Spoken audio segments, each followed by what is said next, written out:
Hello प्यारे student, नमस्कार, प्रणाम। आप लोग का आरएस कोचिंग सेंटर में स्वागत है। ठीक है, चलिए हम आप लोग को पढ़ाएंगे फिजिक्स, क्लास 10 का फिजिक्स पढ़ाएंगे, जो हमारा चैप्टर नंबर 4 का लेक्चर नंबर क्या है, दूसरा है। ठीक है, लेक्चर नंबर दूसरा है। इसके बारे में हम समझेंगे। लेक्चर नंबर दूसरा कहाँ से स्टार्ट होगा, तो विद्युत विभव से स्टार्ट होगा। ठीक है, विद्युत विभव से स्टार्ट करेंगे। ठीक है, देखो विद्युत विभव से स्टार्ट करेंगे और सारा जो है आवेश हो गया, विद्युत आवेश हो गया, फिर उसके बाद विद्युत धारा हो गया, आवेश संरक्षण का सिद्धांत पहला लेक्चर में पढ़ा दिया। आप लोग देखे नहीं हैं तो वीडियो के डिस्क्रिप्शन में ये वो लिंक हम डाल देंगे, आप लोग वहाँ से आप लोग देख लीजिएगा। ठीक है, चलिए हम स्टार्ट करते हैं कि विद्युत विभव क्या होता है। तो विभव मतलब एक प्रकार का क्या होता है, शक्ति होता है। जैसे कि तार हो गया, अगर मोटा तार है तो उसका शक्ति अधिक है, अगर पतला तार है तो उसका शक्ति क्या है, कमजोर है, कम है। ठीक है, तो उसी चीज को हम क्या बोलते हैं, विद्युत विभव बोलते हैं। उस चीज को हम क्या बोलेंगे, विद्युत विभव बोलेंगे। ठीक है, तो इसको इंग्लिश में क्या बोलते हैं, तो इलेक्ट्रिक पोटेंशियल बोलते हैं। इलेक्ट्रिक पोटेंशियल किसे कहते हैं, तो विद्युत विभव किसे कहेंगे। तो यहाँ से उत्तर में लिखा है, इकाई धन आवेश को अनंत से विद्युतीय क्षेत्र में किसी एक बिंदु तक लाने में किया गया कार्य को विद्युत विभव कहते हैं। इसे भी द्वारा सूचित किया जाता है और यह एक अदिश राशि है। इसका एसआई मात्रक क्या होता है, वोल्ट होता है। जैसे कहने का मतलब कि मान के चलो कि यहाँ ये क्या है, विद्युतीय क्षेत्र है। ये जो घेरा लगा, गोला लगा रहे हैं, ये समझेंगे कि विद्युतीय क्षेत्र है। इसमें धन आवेश मतलब प्लस इकाई आवेश को इसको लाने में, मतलब इसमें जब लाएंगे तो वही किया गया कार्य को हम क्या बोलेंगे, विद्युत विभव बोलेंगे। ठीक है, विद्युत विभव का एसआई मात्रक क्या होता है, विद्युत विभव का एसआई मात्रक वोल्ट होता है। विद्युत विभव को किससे सूचित करते हैं, भी से सूचित करते हैं। और विद्युत विभव कौन सा राशि है, अदिश राशि है। ठीक है, अब देखिए कार्य बराबर आवेश गुणे क्या होगा, वोल्ट होगा। कार्य बराबर क्या होगा, आवेश गुणे वोल्ट। W बराबर क्या होगा, Q गुणे V होगा। या वोल्ट बराबर कार्य बटा में आवेश, V बराबर क्या होगा, W बटा में Q होगा। ठीक है, अब देखो स्थितिज ऊर्जा का अगर हम बात करें, स्थितिज ऊर्जा में विद्युत विभव क्या होगा, तो U बराबर क्या होगा, Q गुणे V होगा। ठीक है, इस चीज को ध्यान रखना है। अब देखिए एक भी मतलब एक वोल्ट बराबर क्या होता है, एक कूलाम पर एक जूल पर क्या होता है, कूलाम होता है। एक जूल पर क्या होता है, कूलाम होता है। ठीक है, चलिए आशा करते हैं कि विद्युत विभव आप लोग को समझ में आ गया होगा। चलिए अब समझेंगे कि एक वोल्ट से आप क्या समझते हैं। तो यदि एक कूलाम आवेश को ले जाने में किया गया कार्य एक जूल हो तो उस बिंदु का विभव एक वोल्ट कहलाता है। ठीक है, अगर कोई भी चीज को मतलब एक कूलाम आवेश ले जाएंगे और ले जाने में किया गया कार्य क्या लगता है, एक जूल होता है, तो उस चीज को हम क्या बोलते हैं, एक वोल्ट बोलते हैं। ठीक है, ये परीक्षा की दृष्टि से बहुत वीवीआई है, इस चीज को ध्यान में रखना है। चलिए अब देखिए विभवांतर किसे कहते हैं, तो विद्युतीय क्षेत्र में किसी एक बिंदु से दूसरे बिंदु तक इकाई धन आवेश को ले जाने में किया गया कार्य विभवांतर कहलाता है। इसका एसआई मात्रक क्या होता है, वोल्ट होता है। और यह कौन सा राशि है, अदिश राशि है। अदिश राशि है, इसे वोल्ट मीटर से मापा जाता है। विभवांतर को किससे मापते हैं, तो वोल्ट मीटर से मापते हैं। ठीक है, अब देखिए विभवांतर बराबर सूत्र होता है कार्य बटा में आवेश। कार्य बटा में क्या होगा, आवेश होगा। ठीक है, तो इस चीज को ध्यान में रखना है। अब देखिए थोड़ा सा नोट में, दो विभव के बीच के अंतर को विभवांतर कहते हैं। विभवांतर का अगर डिफिनेशन भुला जाते हैं तो यहाँ ए भी लिख देंगे तो हमारा हो जाएगा। दो विभव के बीच के अंतर को विभवांतर कहते हैं। ठीक है, चलिए अब हमारा टॉपिक है विद्युत परिपथ किसे कहते हैं। विद्युत परिपथ किसे कहते हैं, तो यह एक ऐसी व्यवस्था है जिसमें लगातार विद्युत धारा की प्राप्ति होती है, उसे विद्युत परिपथ कहते हैं। वास्तव में विद्युत परिपथ एक रास्ता है जो विद्युत ऊर्जा मतलब सेल हो गया, बैटरी हो गया, डायनेमो हो गया इत्यादि के स्रोतों से जुड़ा रहता है। जुड़ा रहता है। एक समान विद्युत परिपथ आरेख को इस प्रकार दर्शाया गया है। देखिए हाई क्या है, हाई हो गया हमारा क्या चीज, विद्युत परिपथ हो गया, क्या हो गया, विद्युत परिपथ। विद्युत परिपथ में हाई हो गया हमारा बैटरी हो गया, हाई हो गया हमारा परिवर्तनशील हो गया। परिवर्तनशील कहने का मतलब स्प्लाइजर होता है, तो स्प्लाइजर में हम क्या करते हैं, वोल्टेज को कम बेसी करते हैं, ठीक है, ऐंठते हैं, तो उसी को बोल देंगे क्या चीज, परिवर्तनशील बोलेंगे। तो ये परिवर्तनशील का डायग्राम है। हाई ए लिखा है तो इसको हम क्या बोलेंगे, ए मीटर बोलेंगे। अब भी लिखा है तो इसको हम क्या बोलेंगे, वोल्ट मीटर लिखेंगे। हाई जो है हमारा क्या है, ये हम हो गया हमारा क्या हो गया, चालक तार हो गया। हाई हमारा क्या हो गया, बल्ब हो गया। हाई क्या हो गया, स्विच कुंजी हो गया, क्या हो गया, कुंजी हो गया, ठीक है। तो यहाँ से लिखा है ए से हो गया अमीटर, भी से हो गया वोल्ट मीटर, और उसके बाद आर एच से हो गया परिवर्तनशील प्रतिरोध, और उसके बाद यहाँ से इसको हम क्या बोलेंगे, कुंजी बोलेंगे, जिसको के द्वारा सूचित करेंगे, ठीक है। चलिए अब हम स्टार्ट करते हैं। अब थोड़ा सा देखेंगे विद्युत बल्ब में कौन सी गैस भरी जाती है, तो विद्युत बल्ब में निष्क्रिय गैस भरी जाती है। विद्युत बल्ब में कौन सी गैस भरी जाएगी, तो निष्क्रिय गैस भरी जाती है, ठीक है। अब देखिए विद्युत बल्ब के तंतु का गलनांक कितना होता है, 3000 डिग्री सेल्सियस होता है। तंतु कहने का मतलब क्या होता है कि जो तरवा जैसा होता है अंदरवा और जलता है, बढ़ता है, तो उसी को हम बोलेंगे क्या चीज, तंतु बोलेंगे। विद्युत बल्ब का तंतु का गलनांक कितना होता है, 3000 डिग्री सेल्सियस होता है। विद्युत विभव मापने वाले यंत्र को क्या बोलते हैं, वोल्ट मीटर बोलते हैं। विद्युत बल्ब का फिलामेंट क्या होता है, टंगस्टन का होता है। मतलब जो तरवा होता है ना, जो तरवा होता है वो फिलामेंट, वो उसको हम क्या बोलेंगे, फिलामेंट, वो किसका होता है, तो टंगस्टन का तार का बना होता है। इस चीज़ को ध्यान में रखना है, बहुत वीवीआई है परीक्षा में ऑब्जेक्टिव क्वेश्चन में पूछता है, ठीक है। चलिए अब थोड़ा सा यहाँ पढ़ेंगे। देखिए विद्युत परिपथ में उपयोगी कुछ उपकरणों के प्रतीक, मतलब इसका संकेत, ठीक है। तो देखिए अवयवों का अगर हम बात करें तो अवयव ए हो गया, ये हो गया हमारा क्या हो गया, संकेत प्रतीक हो गया, ठीक है। तो देखिए विद्युत सेल का इस तरह से डायग्राम होता है, ठीक है। अब देखिए बैटरी अथवा सेलों का संयोजन, तो बैटरी या सेलों का संयोजन जो होगा वो क्या होगा, इस तरह से डायग्राम होगा। मतलब एक वो सेल रहेगा तो इस तरह से डायग्राम रहेगा, और एक से अधिक सेल रहेगा तो इस तरह से डायग्राम। हाई हो गया, बड़का जो है ये प्लस हो गया, छोटका हो गया माइनस, बड़का हो गया प्लस, छोटका हो गया माइनस। तो ये हो गया सिर्फ बैटरी का क्या चीज़, समूहन हो गया, ठीक है। अब देखिए कुंजी प्लग कुंजी अथवा स्विच, तो इस तरह से जो होता है ना, ये क्या होता है, प्लग कुंजी होता है या स्विच होता है, खुली होता है, ये खुला है, ठीक है। अब देखिए बंद, प्लग कुंजी अथवा स्विच मतलब बंद जब रहेगा तो बिचवा में बिंदु दे देगा, ठीक है, तो ये बंद हो गया, ठीक है। संधि तार, तो संधि तार हई तार हो गया, और संधि मतलब जोड़ना, बिचवा में जोड़ देंगे तो ये संधि तार हो गया। तो संधि तार का डायग्राम ये होता है, ठीक है। अब देखिए बिना संधि के तार क्रॉसिंग, तो बिना संधि के तार क्रॉसिंग का डायग्राम इस तरह से होता है, ठीक है। आशा करते हैं कि आप लोग को समझ में आ रहा होगा। अब देखिए विद्युत बल्ब का डायग्राम इस तरह से होता है या इस तरह से होता है, ठीक है। तो विद्युत बल्ब का डायग्राम इस तरह से बनाएंगे। प्रतिरोधक का डायग्राम इस तरह से होता है, ठीक है। देखिए इस तरह से प्रतिरोधक का डायग्राम इस तरह से होता है, ठीक है। चलिए परिवर्ती प्रतिरोध मतलब परिवर्तन, मतलब घटाने बढ़ाने वाला जो वोल्टेज होता है उसको हम बोलते हैं परिवर्तनशील प्रतिरोध बोलते हैं, या परिवर्तित प्रतिरोध, रियोस्टेट बोलते भी हैं, रियोस्टेट भी बोलते हैं, ठीक है। तो इस चीज़ को ध्यान में रखना है। अथवा धारा नियंत्रण भी इसको भी बोलते हैं। जैसे कि कोई पंखा है, पंखा को अगर तेज़ चल रहा है तो उसको कम बेसी कर सकते हैं, तो वो क्या हो गया, धारा नियंत्रण हो गया। अब देखिए ए मीटर का डायग्राम क्या होता है, इस तरह से होता है, और वोल्ट मीटर का डायग्राम इस तरह से होता है। तो आप लोग को ध्यान में रखना है, ठीक है। आशा करते हैं कि समझ में आ गया होगा। चलिए आगे।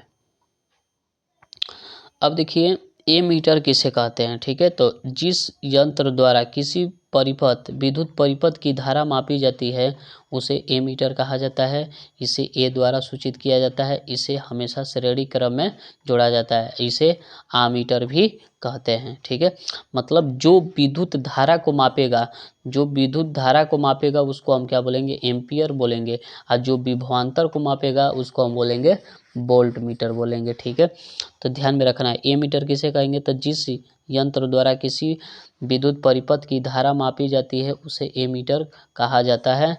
इसे ए द्वारा सूचित करते हैं। एमीटर को किससे सूचित करेंगे, ए द्वारा सूचित करेंगे। ठीक है, अब देखिए, इसे हमेशा श्रेणी क्रम में जोड़ा जाता है। इसे आमीटर भी कहते हैं। ठीक है, तो इस चीज़ को ध्यान में रखना है। देखिए यहाँ पर ये डायग्राम हो गया, एमीटर का ये डायग्राम हो गया। ठीक है, चलिए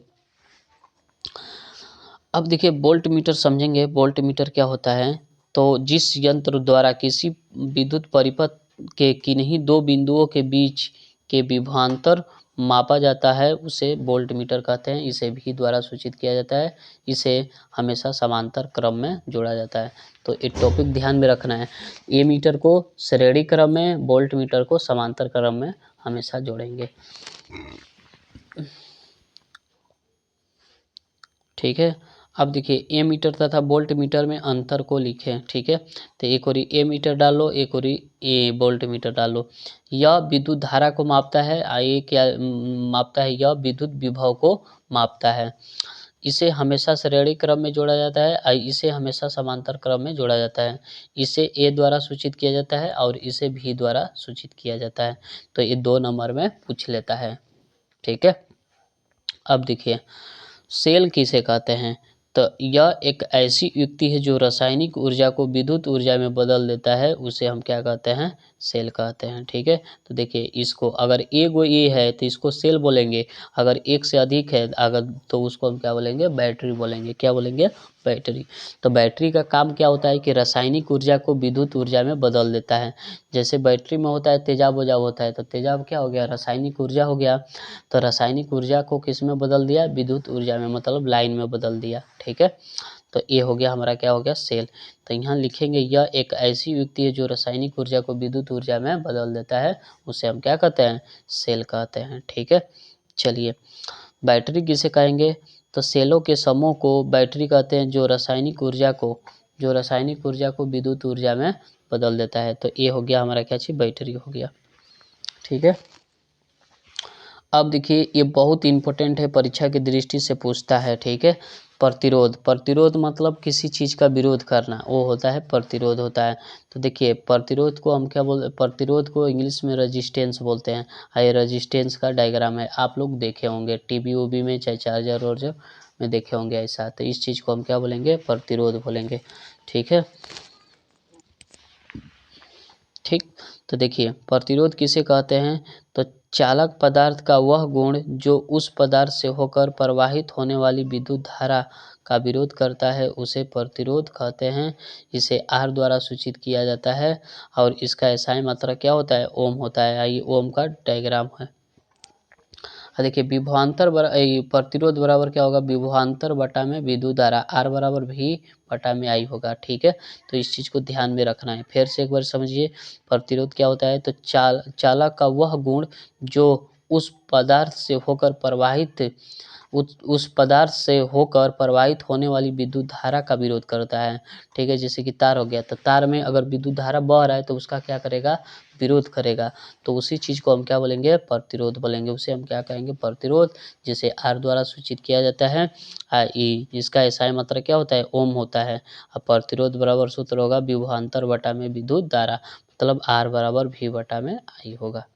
इस चीज़ को ध्यान में रखना है। ठीक है, अब देखिए एक ओम किसे कहते हैं, ये बहुत इंपॉर्टेंट है, परीक्षा की दृष्टि से पूछता है। ठीक है, तो यहाँ लिखेंगे कि यदि किसी चालक में दो सिरों पर 1 वोल्ट विभवांतर आरोपित करके उससे 1 एम्पीयर की धारा प्रवाहित की जाए तो उस चालक का प्रतिरोध 1 ओम कहलाता है। 1 ओम बराबर क्या होता है, 1 वोल्ट बटा में 1 एम्पीयर।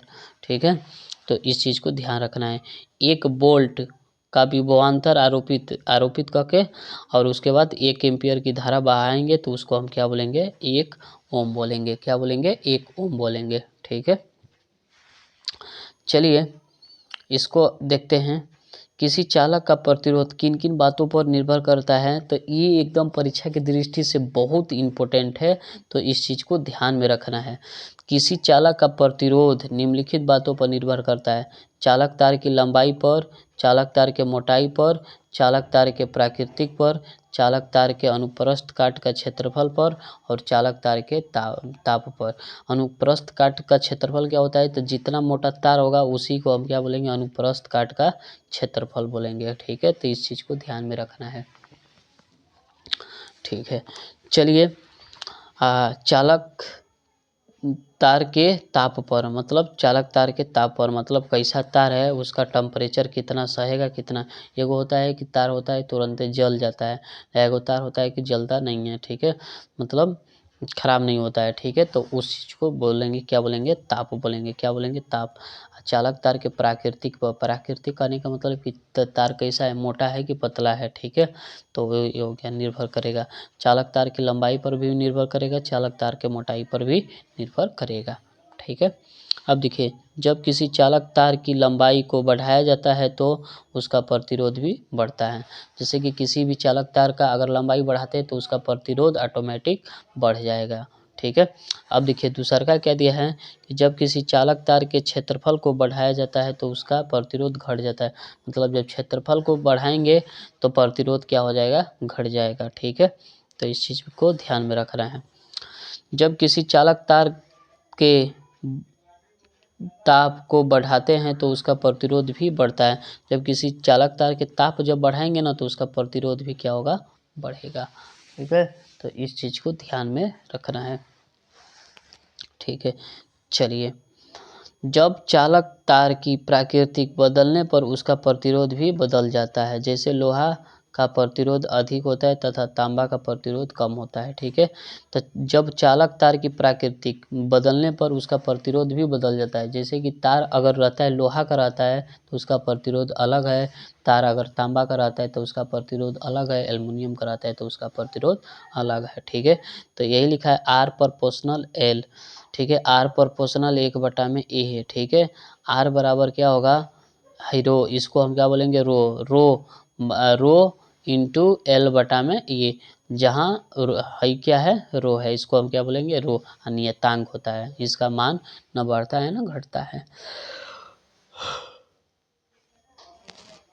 चलिए देखिए, विशिष्ट प्रतिरोध या प्रतिरोधकता किसे कहते हैं, तो चालक पदार्थ के इकाई अनुप्रस्थ काट का क्षेत्रफल वाले इकाई लंबाई के खंड को प्रतिरोध का विशिष्ट प्रतिरोध या प्रतिरोधकता कहते हैं। ठीक है, इसका एसआई मात्रा क्या होता है, ओम मीटर होता है। इसका एसआई मात्रा क्या होगा, ओम मीटर। रो बराबर होगा आर ए बटा में क्या होगा, एल। आर क्या हो गया, प्रतिरोध, ए क्या हो गया, क्षेत्रफल, और एल क्या हो गया, लंबाई। लिख लीजिए इसको। ठीक है, हाई जो है ये पी नहीं है, इसको हम क्या बोलेंगे, यहाँ पर ये रो बोलेंगे। क्या बोलेंगे, रो बोलेंगे। ठीक है, चलिए, विशिष्ट चालकता किसे कहते हैं, तो विशिष्ट प्रतिरोध के प्रतिलोम को विशिष्ट चालकता कहते हैं। इसका एसआई मात्रक क्या होता है, ओम मीटर होता है। तो इस चीज़ को भी ध्यान में रखना है। ठीक है, अब देखिए, प्रतिरोध ताप गुणांक किसे कहते हैं, तो प्रति इकाई ताप वृद्धि से चालक पदार्थ के प्रतिरोध में होने वाले आंशिक वृद्धि को प्रतिरोध ताप गुणांक कहते हैं। इसे अल्फा द्वारा सूचित किया जाता है। ठीक है, तो इस चीज़ को ध्यान में रखना है। ठीक है, चलिए, अब देखिए थोड़ा सा 20 डिग्री सेल्सियस पर कुछ पदार्थ के विद्युत प्रतिरोधकता क्या होता है। ठीक है, तो यहाँ से समझेंगे। देखिए, हाई हो गया चालक, हो गया चालक में ये सब आ जाएंगे। ठीक है, हाई हो गया मिश्र धातु, हो गया मिश्र धातु में ये सब आ जाएंगे। हाई विद्युत रोधी हो गया, ये सब आ जाएंगे। तो इस चीज़ का प्रतिरोधकता देखते हैं। तो देखिए क्या है, सिल्वर का प्रतिरोधकता कितना होता है, 1.6 गुणे 1.6 जीरो गुणे 10⁻⁻8 होता है। कापर का क्या हो जाएगा, तो 1.6 2 गुणे 10⁻⁻8 होगा। इसी तरह एल्युमिनियम का 2.63 गुणे 10⁻⁻8 होगा। ठीक है, टंगस्टन का अगर हम बात करें तो टंगस्टन का होगा 5.2 गुणे 10⁻⁻8 होगा। ठीक है, सिलिकन का अगर हम बात करें तो सिलिकॉन का होता है 6.84 गुणे 10⁻⁻8 होता है। इसी तरह ये सब है, ठीक है। ये सब का हमारा क्या है, प्रतिरोधकता है, तो इस चीज़ को ध्यान में रखना है, ठीक है।